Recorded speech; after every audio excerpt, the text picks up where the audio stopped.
ডাল চিকেন খেতে অসাধারণ লাগে আর বানানো খুবই সহজ। ডাল চিকেন বানানোর জন্য 300 গ্রাম চিকেন এরকমই ছোট টুকরো করে নেবেন। পরিমাণ মতো নুন, হাফ চা চামচ হলুদ গুঁড়ো দিয়ে ভালো করে মাখিয়ে 10 মিনিটের মতো রেস্টে রেখে দিন।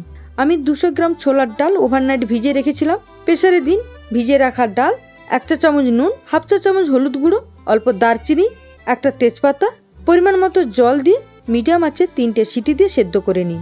সেদ্ধটা ঠিক এরকমই হবে। 50 ml সরষের তেল গরম করে নিয়ে চিকেন 80% ভেজে নিন। চিকেন 80% ভেজে নেওয়ার পর 2টো গোটা শুকনো লঙ্কা, 3টে ছোট এলাচ, অল্প দারচিনি দিয়ে 1 থেকে 2 মিনিট ভেজে নিয়ে 1 চা চামচ গোটা জিরা, একটা তেজপাতা, 2টো মাঝারি সাইজের পেঁয়াজ কুচি দিয়ে লাল লাল করে ভেজে নিন।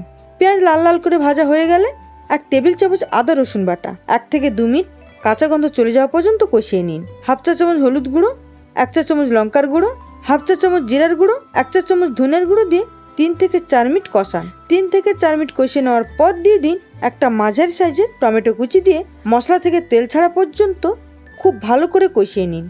এরকমই তেল ছাড়তে শুরু করলে ভেজে রাখা চিকেন 1 থেকে 2 মিনিট কষিয়ে নিন।